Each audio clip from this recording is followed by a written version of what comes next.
Serial तुमसे तुम तक के आने वाले ट्रैक में जो तूफान उठने वाला है, वह इस कहानी को एक बिल्कुल नई दिशा, नई गहराई और नए जोश के साथ आगे बढ़ाएगा। अब तक दर्शकों ने अनु, आर्यवर्धन और गायत्री के रिश्तों में उतार चढ़ाव देखे थे, लेकिन अब जिस बड़े मोड़ की ओर कहानी बढ़ रही है, वह उन सब भावनाओं को एक जगह जोड़ देगा, जिन्हें टूटना चाहिए था, बिखरना चाहिए था, पर किस्मत ने उन्हें अलग ही दिशा में मोड़ दिया है।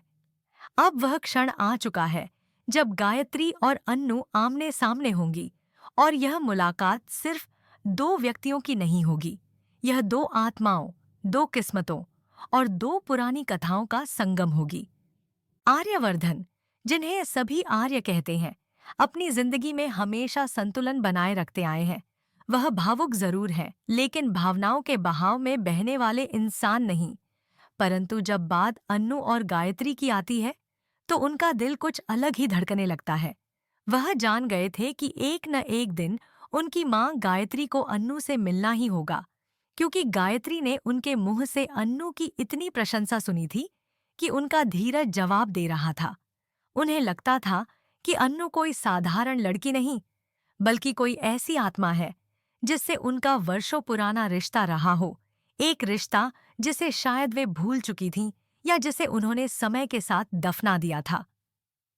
और जब गायत्री ने साफ शब्दों में आर्य से कहा, अब तुम मुझे तुरंत अपनी अन्नू से मिलवाओ, तभी आर्य के सामने मानो एक मिशन तैयार हो गया। वह जानते थे कि यह मुलाकात सिर्फ एक सामान्य मुलाकात नहीं, बल्कि कहानी का वह अध्याय है जिसके बाद सब कुछ बदल जाएगा। इसलिए वह बिना देर किए अन्नू को अपने घर बुलाने का फैसला करते हैं। वह घर जो विशाल भी है, पुराना भी और अनगिनत कहानियों से भरा भी। वह घर जिसने कभी गम देखा, कभी त्याग देखा और कभी ऐसी खुशियां देखी जिन्हें शब्दों में बांधना मुश्किल है। लेकिन अन्नू को क्या पता कि इस घर में कदम रखते ही उसके भीतर वह अतीत जीवित हो उठेगा, जिसे वह भूल चुकी थी या जिसे उसने कभी जान ही नहीं पाया था। जैसे ही वह आर्यवर्धन के घर का बड़ा, भारी भरकम गेट खोलती है, एक तेज हवा उसके चेहरे से टकराती है, उसके बालों को उड़ा देती है और उसके आसपास जैसे कोई अदृश्य चिंगारी जल उठती है। यह हवा साधारण नहीं है, इसमें राजनंदिनी की खुशबू है। हाँ, राजनंदिनी। अन्नू वही नहीं जो सब समझते हैं। उसके भीतर राजनंदिनी की यादें हैं, राजनंदिनी की आत्मा है, राजनंदिनी का अधूरा अतीत है। और जैसे ही हवा उसके बालों में लहराती है, वह स्मृतियां उसके मन की गहराइयों से ऊपर आ जाती है। वह कुछ पल के लिए रुक जाती है, उसकी सांसें थमने लगती हैं, उसकी आंखों में धुंधला धुंधला अतीत तैरने लगता है। घर के भीतर हर दीवार, हर दरवाजा, हर कोना उसे अपनेपन से पुकारता है। और तभी उसकी नजर आर्यवर्धन पर पड़ती है और उसके मन में तूफान उठ जाता है। उसे अचानक महसूस होता है कि जैसे इस आदमी के साथ उसका कोई बहुत पुराना नाता रहा है, जैसे किसी जन्म का रिश्ता, किसी पिछले जीवन का संबंध। उसकी धड़कनों की रफ्तार तेज हो जाती है। उसके दिमाग में राजनंदिनी के वे दृश्य उभरने लगते हैं जो उसने कभी देखे ही नहीं, फिर भी वे उसके अपने लगते हैं। वह अपने आप में अन्नू जरूर है, पर उसके भीतर राजनंदिनी पूरी तरह जीवित है। और जैसा कि कहते हैं, स्मृतियां कभी पूरी तरह मरती नहीं, बस सो जाती हैं। आज वे स्मृतियां अन्नू में जाग चुकी थीं। इसी मनोवैज्ञानिक झंझावत के बीच वह पहली बार सामने आती है, गायत्री के। गायत्री, जो अभी तक गायत्री आंटी ही थी अन्नू के लिए, जैसे ही अन्नू को सामने देखती हैं, उनके चेहरे पर अद्भुत सी चमक आ जाती है। उन्हें लगता है जैसे उनकी जिंदगी में लौट आई हो वह रोशनी जिसकी वे वर्षों से तलाश कर रही थीं। अन्नू भी गायत्री को देखकर भावुक हो उठती है। वह समझ नहीं पाती कि क्यों, पर उसे ऐसा लगता है कि जैसे वह उन्हें बहुत पहले से जानती है। उनके चेहरे में, उनकी आंखों में, उनकी मुस्कान में उन्हें एक अजीब सा अपनापन महसूस होता है। दोनों की मुलाकात में एक गहरा मौन होता है, वह मौन जिसमें कई अनकहे शब्द छिपे होते हैं। वह मौन जिसमें अतीत की आवाजें गूंजती हैं, वह मौन जिसमें दिल जुड़ते हैं। और फिर गायत्री वह करती है जो इस कहानी का महत्वपूर्ण मोड़ बन जाता है। वह अपने उतारे हुए, अपने पुश्तैनी, पीढ़ियों से संरक्षित कंगन अन्नू को पहनाती है। ये कंगन सिर्फ सोने का गहना नहीं, बल्कि एक परिवार की परंपरा, एक विरासत, एक स्वीकार्यता का प्रतीक है।